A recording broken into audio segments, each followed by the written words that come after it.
Members, it's the appointed time to start.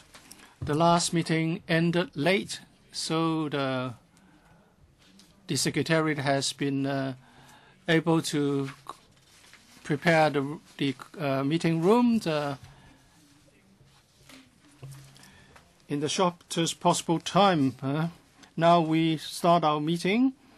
This is the Select Committee to inquire into matters relating to Mr. Timothy Tong's duty visit, entertainment, and bestowing a receipt of gifts during his tenure as a Commissioner of the ICAC. This is the first meeting, so may I remind members to pay attention to Rules 83A and 84 of our Rules of Procedure.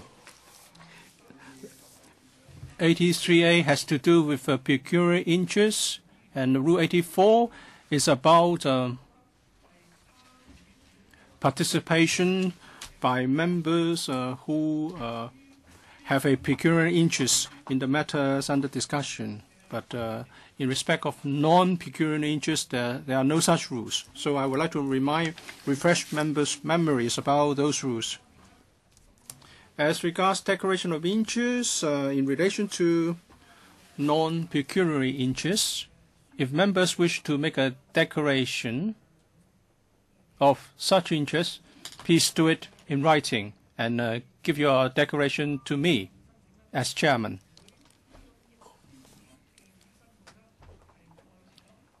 And all such declarations of interest will be uploaded to LegCo's website.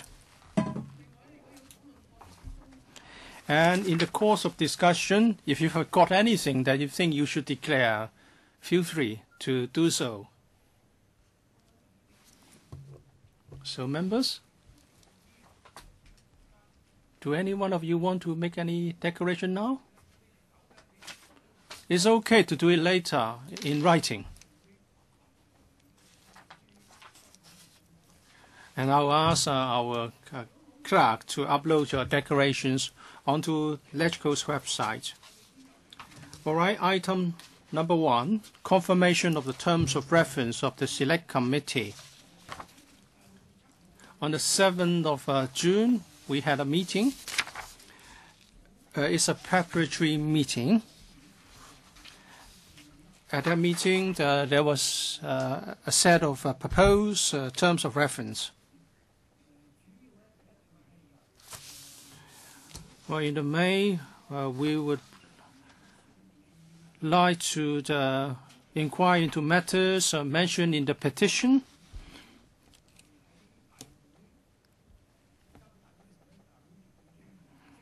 And the petition has been duly noted by the full council meeting as well as the House Committee. So today we need to confirm our terms of reference.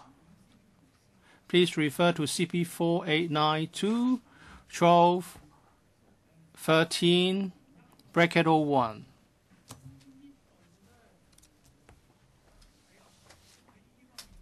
So members, please take a look.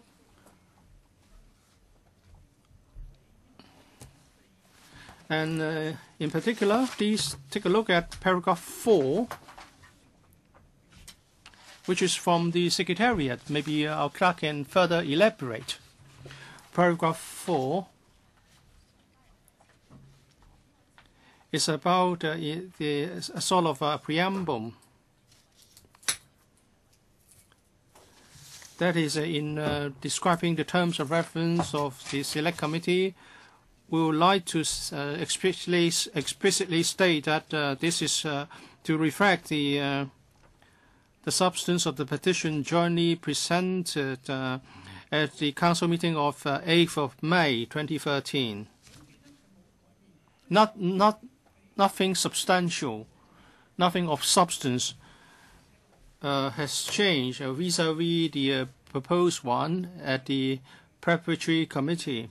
But there is a preamble which states clearly that the terms of reference of a Select Committee, which reflects the substance of the petition jointly presented by Mr. Dennis Kwok and Ms. Sit Ho at the Council meeting of the 8th of May 2013 and refer to the Select Committee under Rule 20, Bracket 6 of the Rules of Procedure are as follows. And this particular wording will also be uploaded to our website. Any questions? Yes, Deputy Chair? I think, sorry for that. I should have sought a clarification earlier.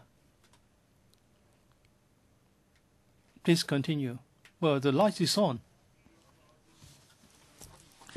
In the past, did other select committees have this kind of wording? Whether we are invoking the powers and privileges, well, it will always involve something agreed by the House Committee before we proceed to the investigation. Of course, this is the first time we invoked Rule 20, Bracket 6. I'm just concerned whether we're creating an undesirable precedent. May the clerk please elaborate? In the past, when a select committee was set up,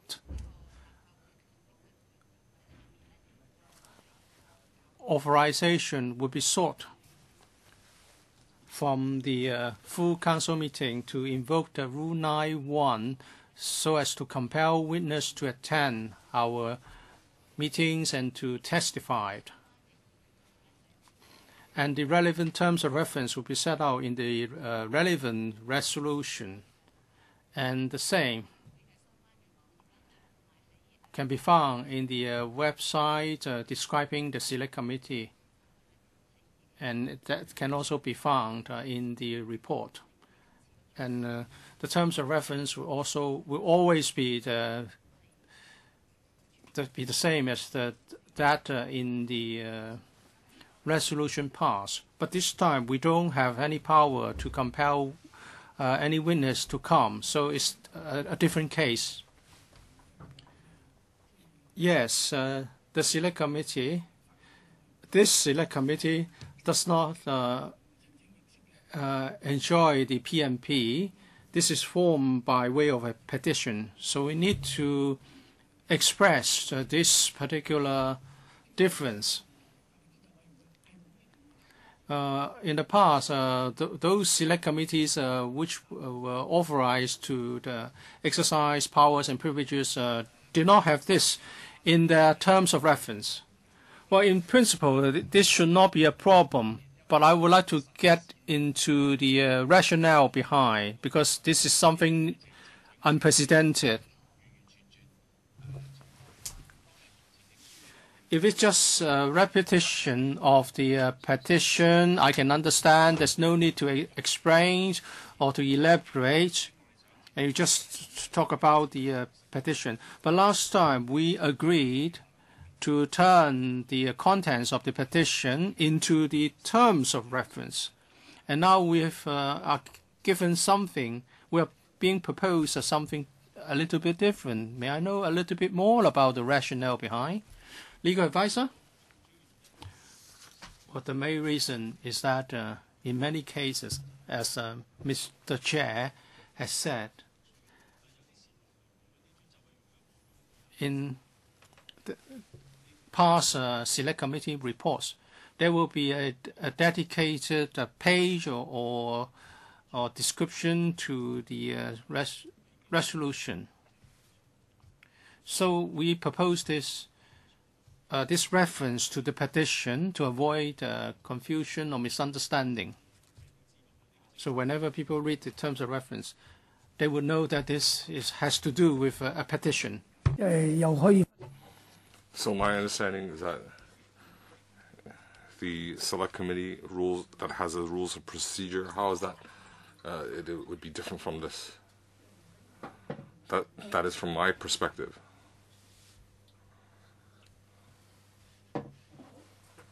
Okay, if there are no questions, we enter agenda item number 2. the proposed work methods and procedures. If you are aware, the proposed major areas of studies in our previous select committees. This is a very important discussion topic. It has to be confirmed, and then the whole select committee operations can comply with these procedures. In the past, this has been very important, and in our past select committees with powers and privileges, there was a proposed area of study that had to be established, and the blueprint on this occasion has drawn reference from West Kowloon and so on. So let's invite the legal consultant to help us, legal advisor. Thank you, Chairman.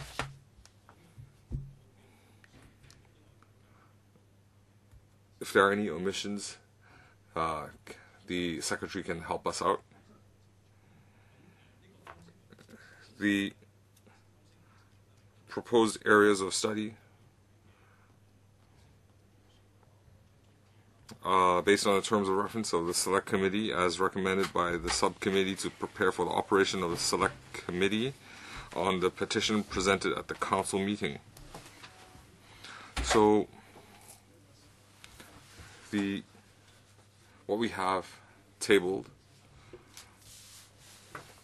is the procedure made reference to the West Kowloon Select Committee. We're using that as a blueprint, and the majority of the situations are similar. We have made some amendments, and these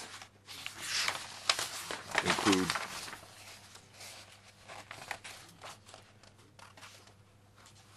under the powers and privileges. We have some resolutions that we can allow us to call witnesses. That has been deleted. We don't have these powers now.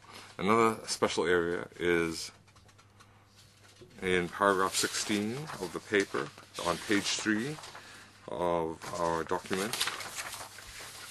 In paragraph 16A, this is similar to previous select committees. That is on each open inquiry. We have to remind the public and the media, if they wish to broadcast some news, these are not covered under Cap 382. That is, it's not covered under the powers and privileges. And on page 4, paragraph B, it says that when witnesses are giving evidence, the chairman will have to remind the witness that he's not covered under Cap 382, because witnesses that are called to give evidence, usually they have some protection, but the witness in this select committee is not summoned, so that witness will not be covered by the powers and privileges. And the chairman will also remind the witness that Clause 18, there is a clause that says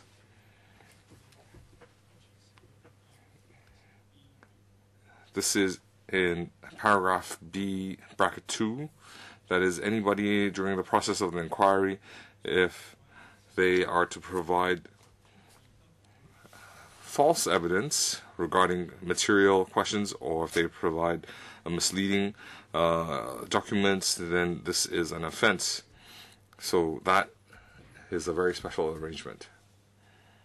Thank you, Chairman. Okay. As legal advisor had mentioned, our blueprint in 16A, 16B, the basic procedure we do have some members who had been select committee members before. So when the witness gives evidence, I will remind the witness as a chairman. In fact, it's a warning.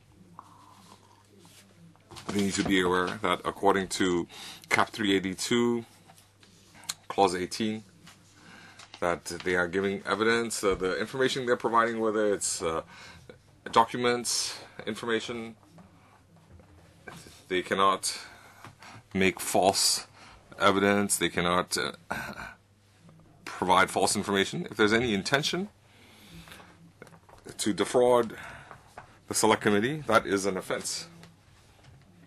That's under Cap 382. So we will remind all the attendants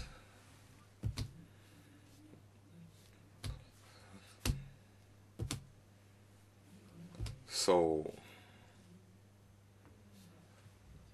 that is the work procedure, work methodology.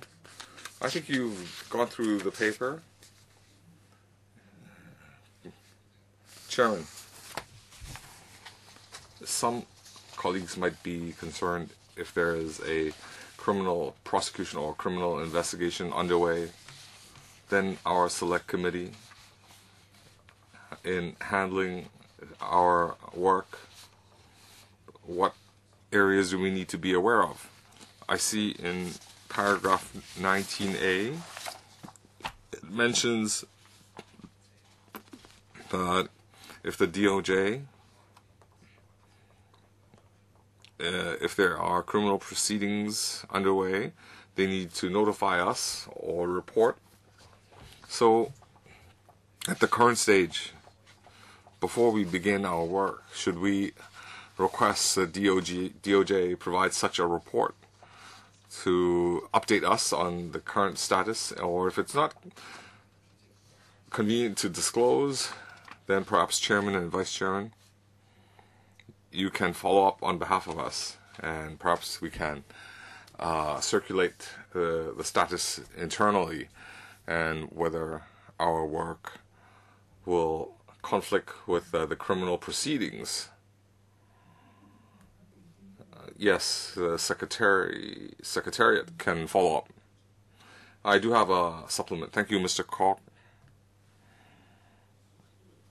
You will be aware that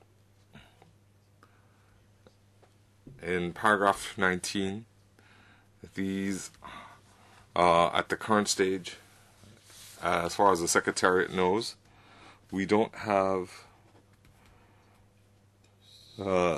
matters subject to the court's rulings. So if we need to consult the DOJ, of course, members will have to decide on that. But as far as I can remember, the ICAC investigation has some confidentiality. The DOJ, whether they will disclose this information, it's something legislators will need to decide. Another way to handle it is that we can notify the DOJ and ICAC that the Select Committee will have an upcoming inquiry, and whether the relevant authorities have anything to follow up. So we should give them notice. So just to avoid them not knowing what the right hand is, we want the left hand to know what the right hand is doing. So we can provide some information for their reference. Yes, we can notify them that there is such a select committee, and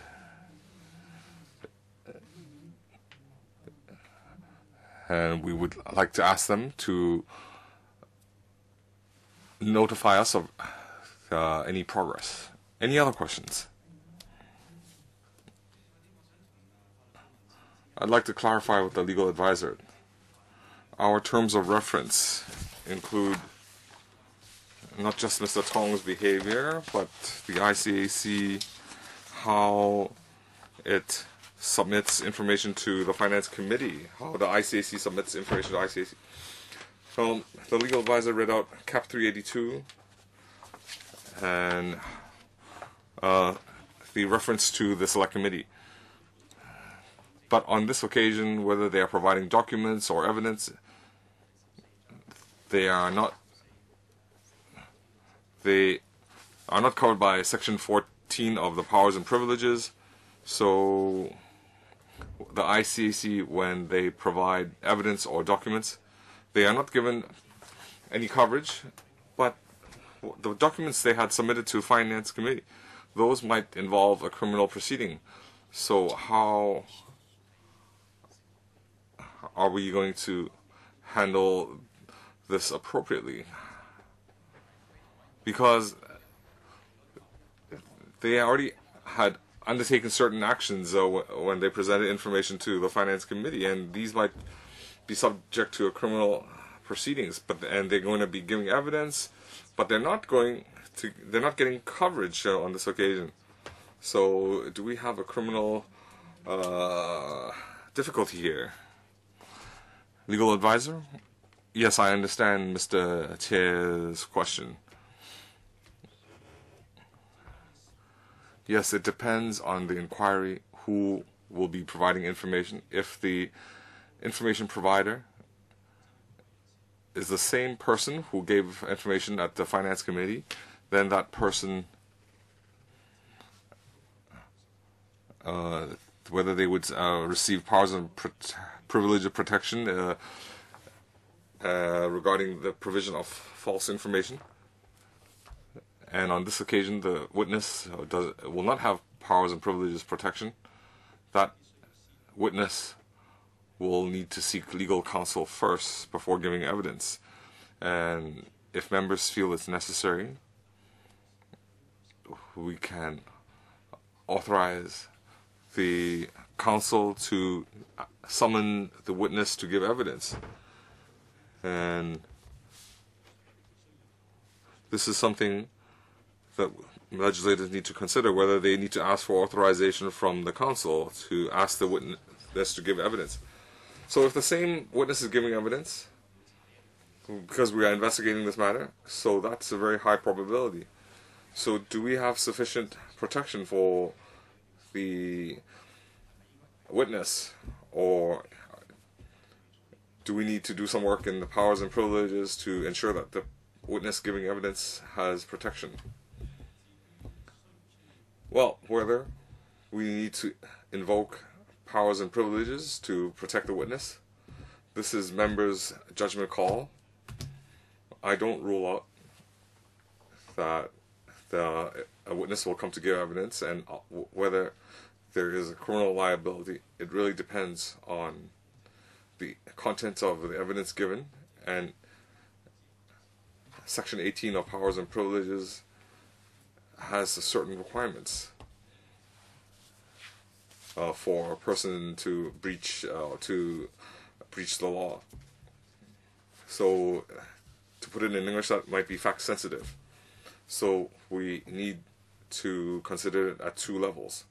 That is the member's decision, and second is the legal decision. Ms. Sid-Ho,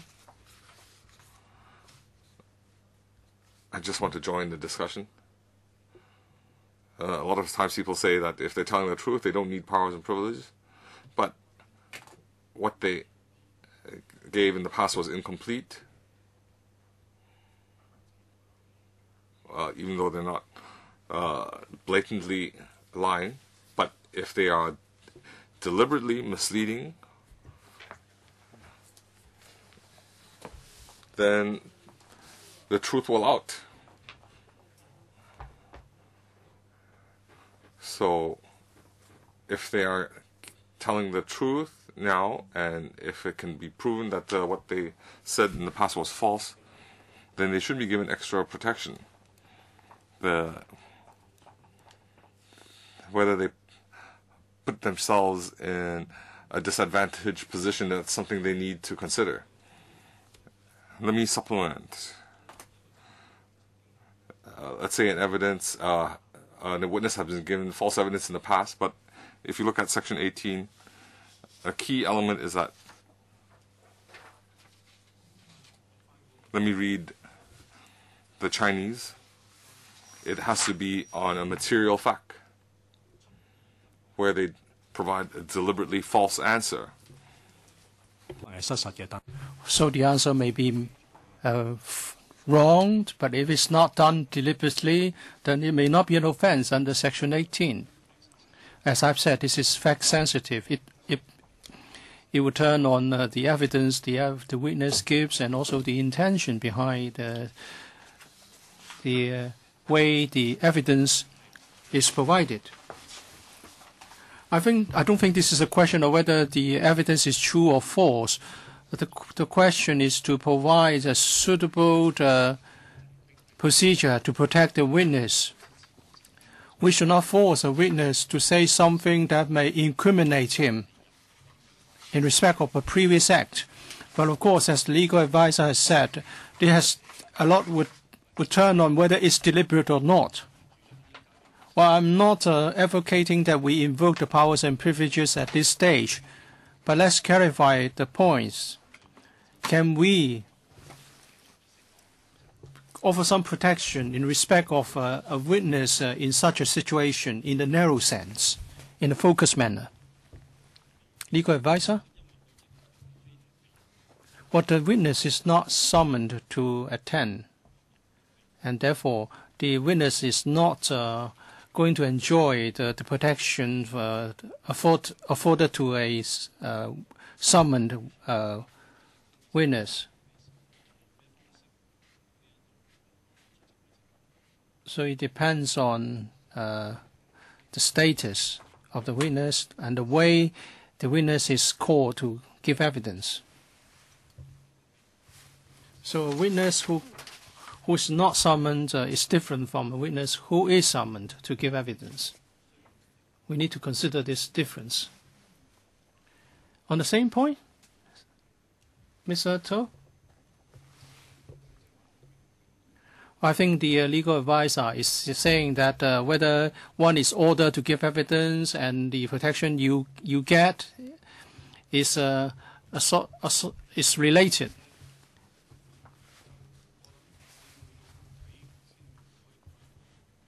So we need to get specifics before we can really find the answer.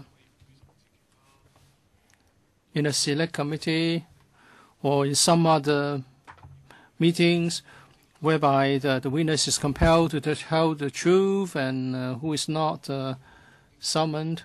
For example, at the FA panel, there was a discussion just some time ago about the way the brokers do their business. Of course, they were invited.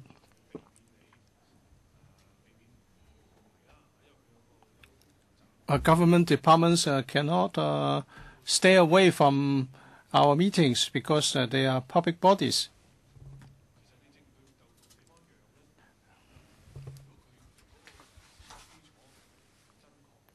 Well, if factually the evidence is true and some previous evidence given to us was not true, I don't think we should try to protect the witness now for that previous untrue evidence. When we invoked our powers and privileges,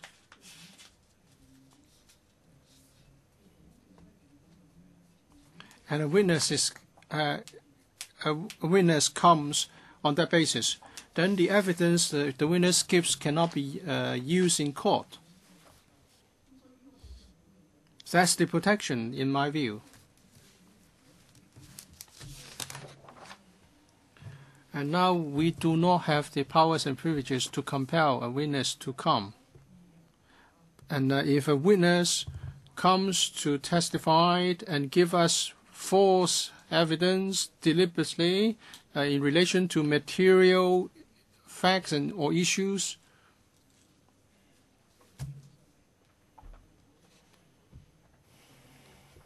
that's the contention. And I don't think we can offer any protection for previous evidence, previous false evidence. I think it's a question of legal liability. We should remind the witness of possible legal liabilities. And of course, the witness is to be held responsible for the evidence he gives. Thank you for your analysis, but this may not be applicable in this case. This is unlike any procedure with PNP, and that is the evidence given will not be used in future court proceedings.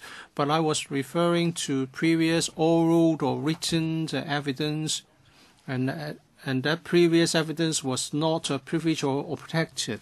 The legal advisor has referred us to Section 18. Section 18 can be applied to past act. And now the same people will be invited to come to our select committee, and their testimony, their evidence will not be covered by powers and privileges. So the evidence can be used in the court proceeding or in the prosecution arising from the past evidence given by the same people.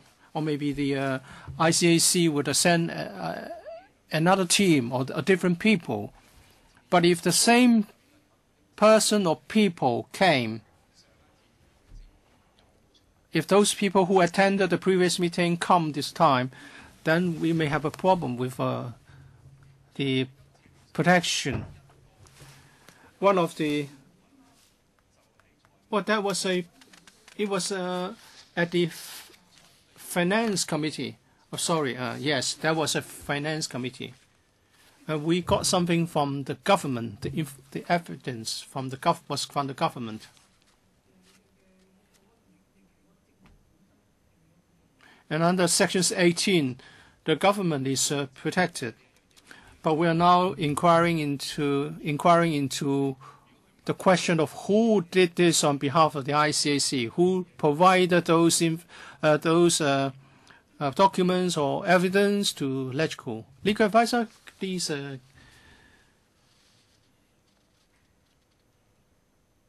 Yes, Finance Committee. The documents. The question is whether documents provided by the government that will be covered by Section 18. Well, this can be controversial. Are documents provided by the government to the Finance Committee something arising from out of an inquiry? Well, this may be arguable. Unlike a witness ordered to attend our meeting. Under Section 17 of Legislative Powers and Privileges Ordinance, a witness compelled to come will be guilty of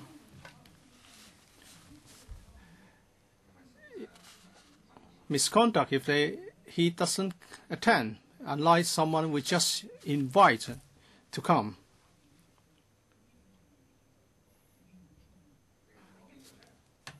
It would not apply to Mr. Timothy Tong, but as regards the current Commissioner Simon Pei,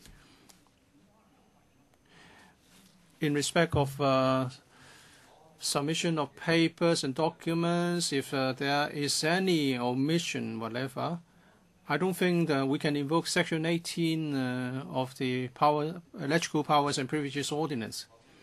Chairman, I think, yes, you more or less covered the ground adequately. Mr. Tong was protected by powers and privileges in his testimony. But are the documents provided by the government regarded something part and parcel of an inquiry? And whether Section 18 can be applied. That will be something we need to consider. I don't want to be bogged down by this. I would like to refer the legal advisor to take a look at Section 18, bracket 2. Here, it's not just information or evidence related to an inquiry. It can be anything. Please take a look at Section 18, bracket 2 to see if it's the case. Legal advisor? I understand the concern of Mr. Chair.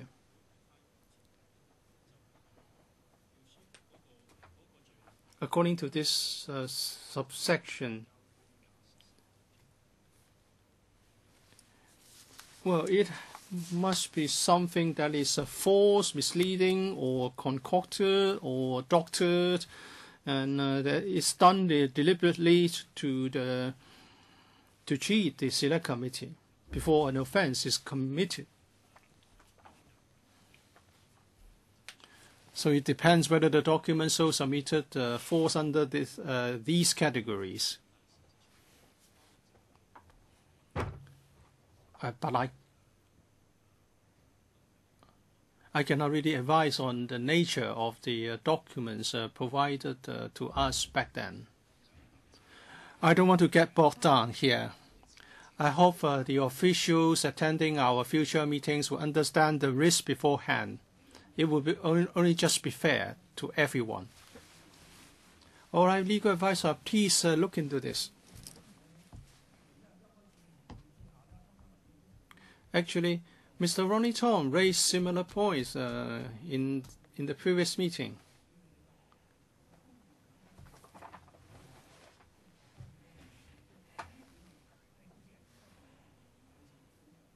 And after my discussions with the legal advisor, I've come to the understanding that public officers should be or are actually protected. Maybe we can clarify further the points raised by Mr. Chair. Yeah. Ms. Ho? There was a discussion on similar issues in the House Committee.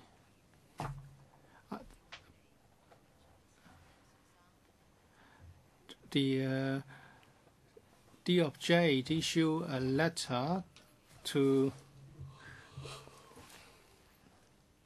the Select Committee giving us a warning that there is an ongoing investigation, and some members with legal background gave their responses. In case there would be a court case and someone may be asked to testify, and if the same evidence is given here, then what would be the implications? That's the issue we need to consider. Okay. I think if there are no further comments, we can confirm the proposed practice and procedure.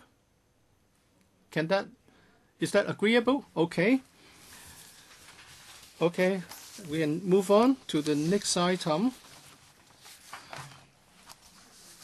Proposed major areas of study. It's paper CB4 892 1213 bracket 03.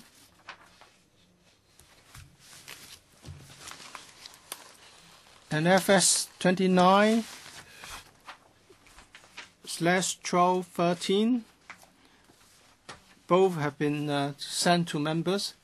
Anything else from the clerk? All right, members?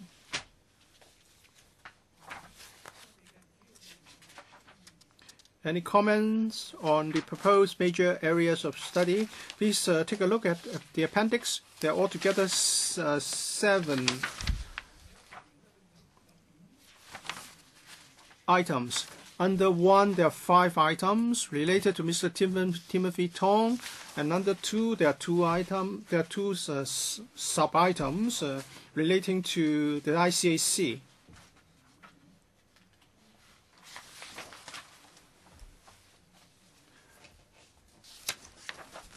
this has been prepared by the Secretariat, having referred to the petitions moved by Mr. Dennis Kwok and Ms. Sit Ho.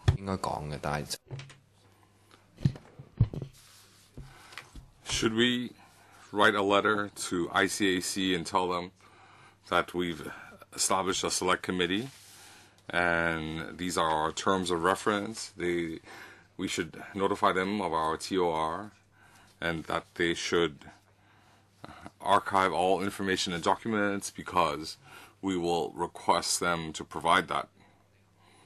We don't have powers and privileges, so should we write them immediately that they need to archive all this information because they will be required to submit it and they can't by the time say we don't have this, we don't have that.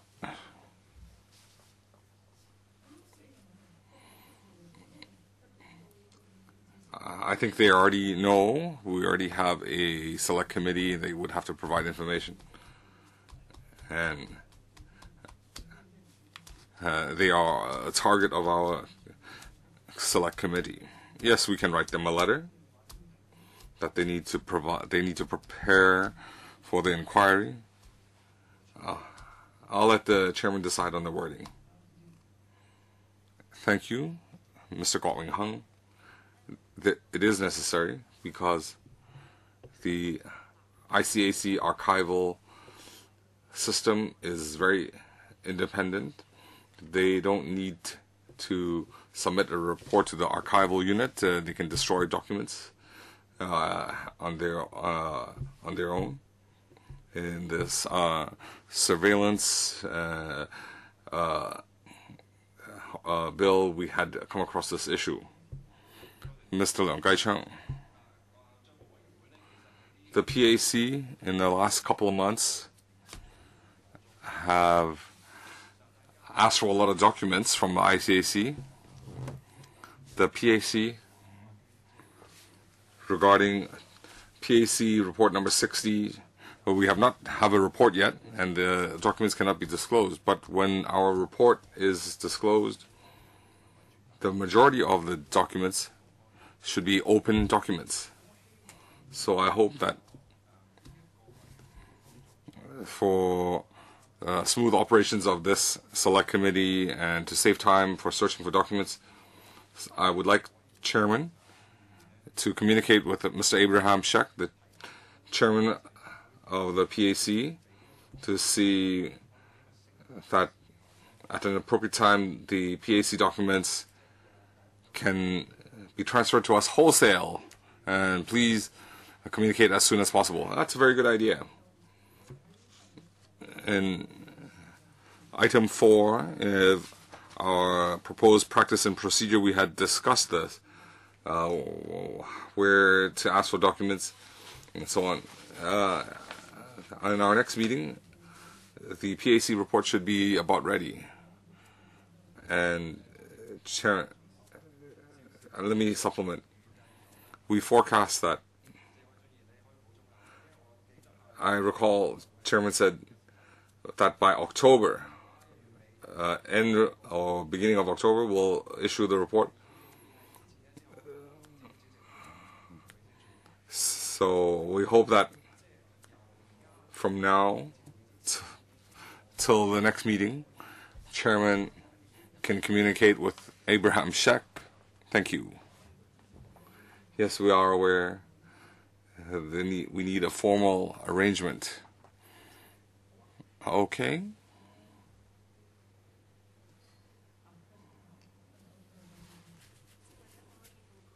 I can report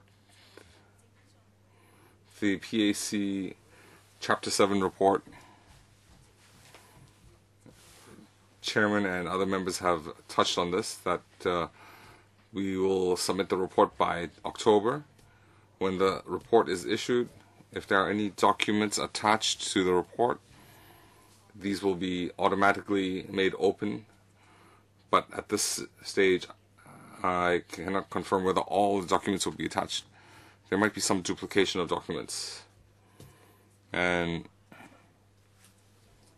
the PAC can it be transferred wholesale to the select committee? The legal advisor can weigh in on this issue. When the PAC report is disclosed, all the documents attached will become open documents, and anybody can use that. But as the secretary mentioned, the assistant secretary said, how it's going to be transferred wholesale to the select committee. For example, evidence from a investigation, can it be transferred to another institution and so on? There are some legal requirements, and whether they are applicable to the legislature. This has not happened in Hong Kong before, we don't know. But on the conservative side, it might not be appropriate to ask the PAC to have it transferred wholesale for the select committee use.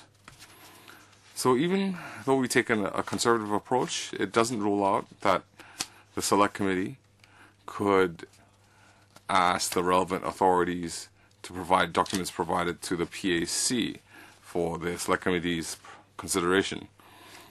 If the relevant authorities think it's inappropriate, they will have an explanation and legislators can decide how to proceed. To enhance efficiency, Chairman, can we ask the PAC now just for a document checklist, not the documents? We can ask what documents are available, and that can speed up our pace. Okay. Yes, we can get the checklist. No problem. Let me add that the proposed area of study, if members agree, we will write to the relevant departments during summer recess, and we'll give them some summer homework.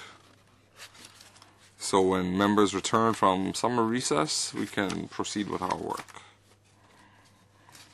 Okay. When we have a checklist,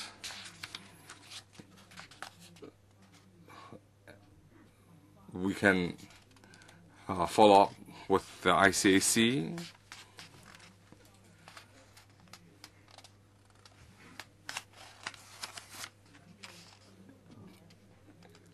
So all this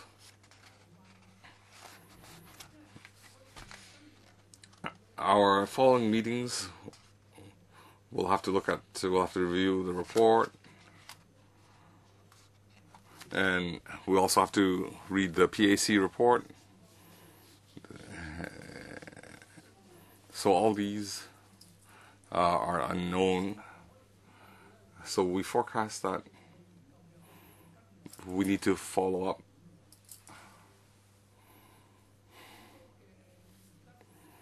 We have so many investigations on the way, plus our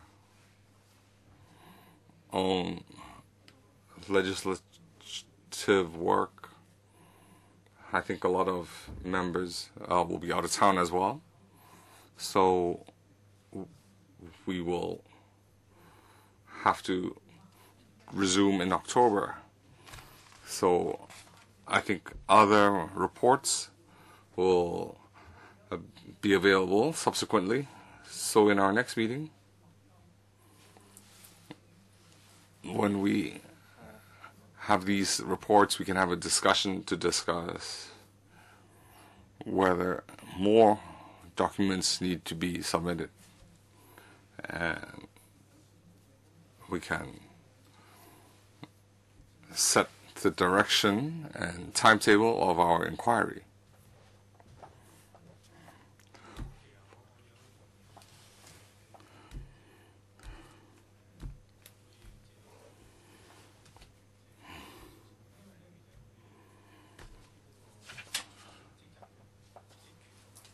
Regarding the terms of reference, how will the ICAC provide information to the Finance Committee.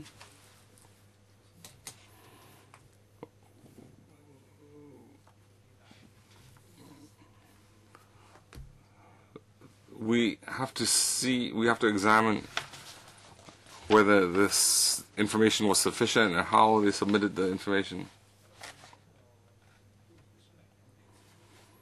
So even if we have a checklist, the ICAC has to provide their version.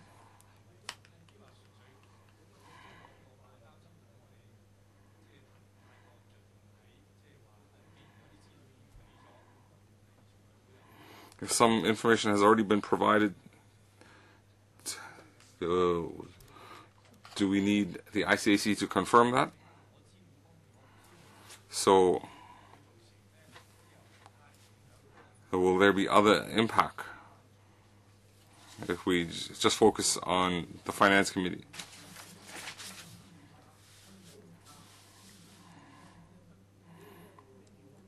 If there are any insufficient or uncertainties, we can ask them to clarify.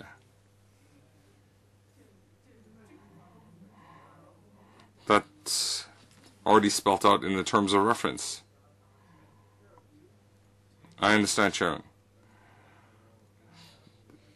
According to the Finance Committee, information received, that is information the Finance Committee provides us.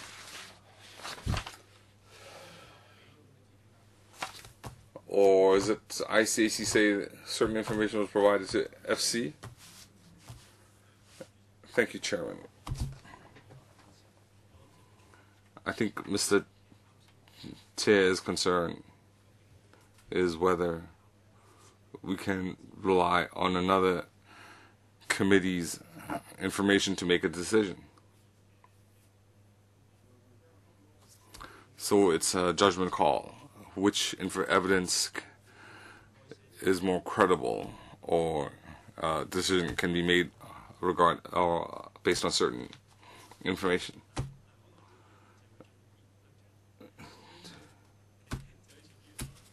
Mr. Tie Wai-chun might be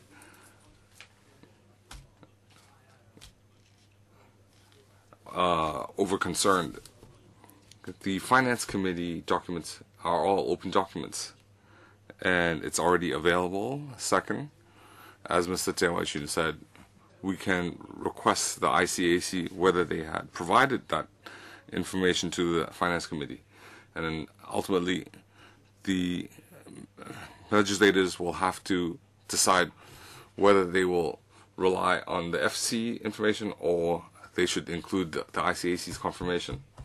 That is your judgment.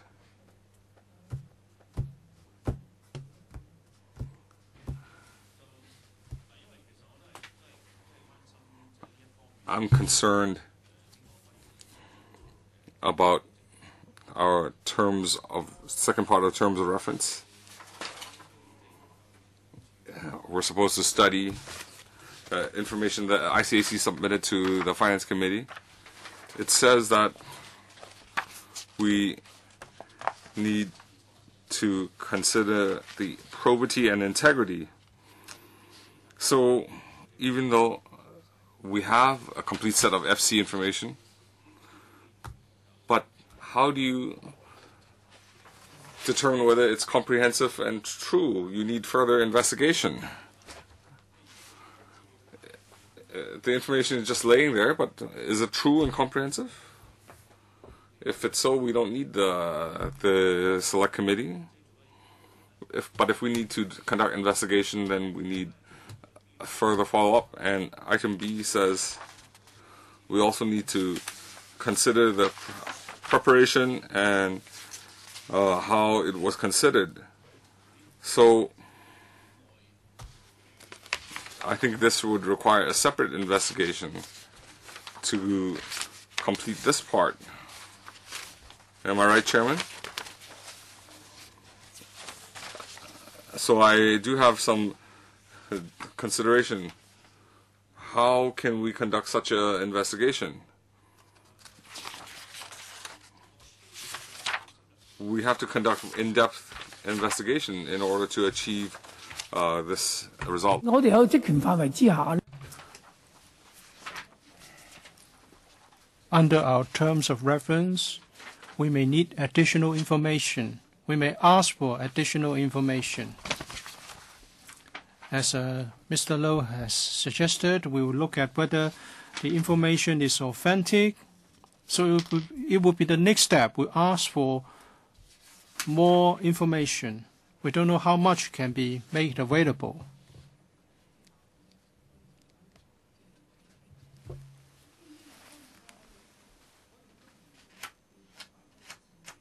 And our inquiry would enable us to skillfully try to get more information out of our hearings. Yes, we can learn as we go along. But since this select committee is a new thing, we have no prior experience to rely on. But I'm just a bit worried that without powers and privileges, and in order to fulfill our mission, we have to be very skillful in our work.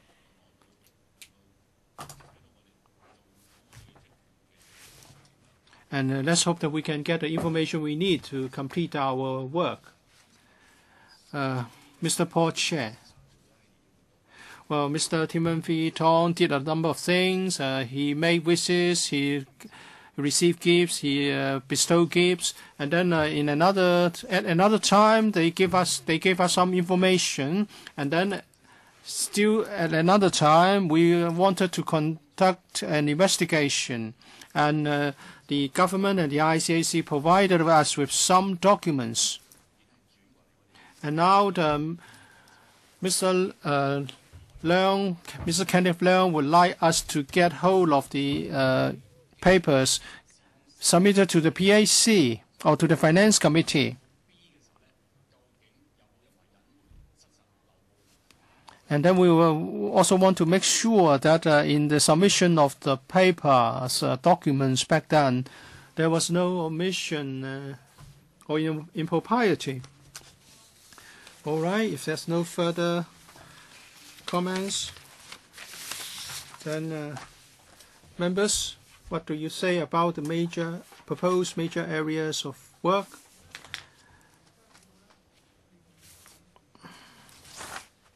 And we should now proceed to consider the proposed work plan.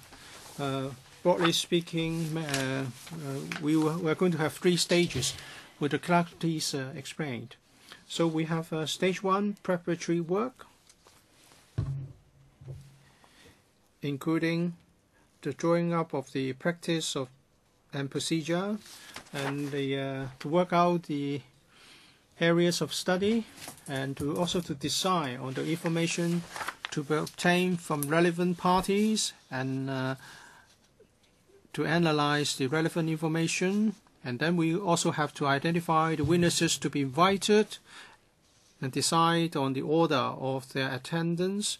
And then stage 2 is about obtaining and deliberation on evidence from witnesses. For the first stage, it will be from July to October. For stage 2, including evidence gathering, hearing, it will start from end of October to mid-February next year.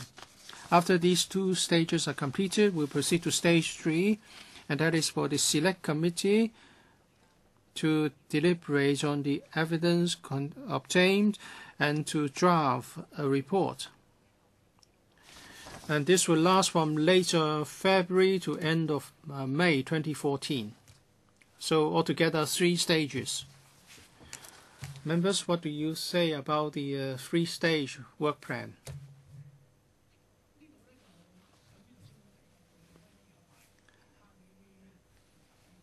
As I've said, we may have to tie in with other ongoing investigations and reports that may be published I believe by October we'll have all the other reports, except the one, the investigation carried out by the ICAC. We don't know when it would end.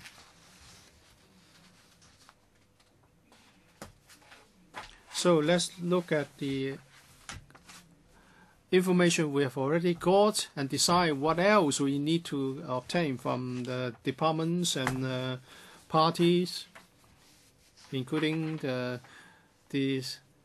suggested approaches from Mr. Kenneth Leung and Mr. Dennis Kwok. And for the second stage, we are going to conduct hearings. That is, we will invite witnesses to come from late October to mid-February next year.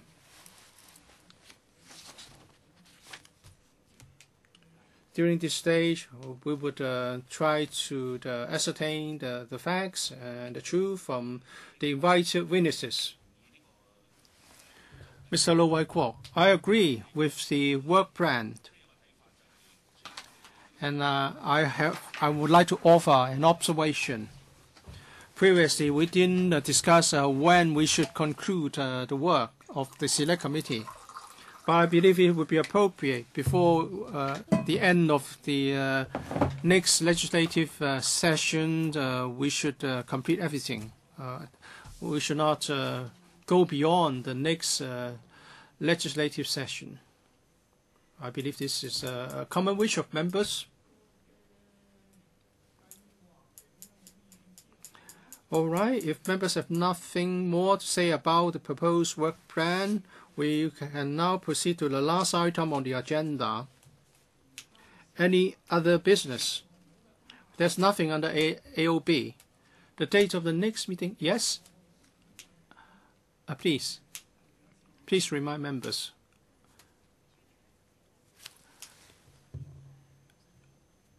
The Secretariat has provided a piece of paper which is an index of Select Committee papers. We believe that we are going to have many papers, so we are going to give them the index numbers as in the past. So please take a look at the index and the way the index is to be assigned to different papers. And if members do not object, that will be the indexing system we are going to adopt. Have we more or less completed the first stage, or are we going to have another meeting under the first stage for the next meeting? It will be held on the 3rd of October. Depending on the information we can get by that time, we may be able to consider what else we'd like to get hold of and what witnesses we would like to invite. We'll invite the witnesses to come starting from mid or late October. As for the index, we have drawn from past experience with select committees. I don't know how many papers we are going to have. For those select committees with powers and privileges, there were many papers, but I don't know whether it's true this time. But here the Secretary has proposed an indexing system. I believe it's a good system to organize our documentation. All right, so meeting's adjourned.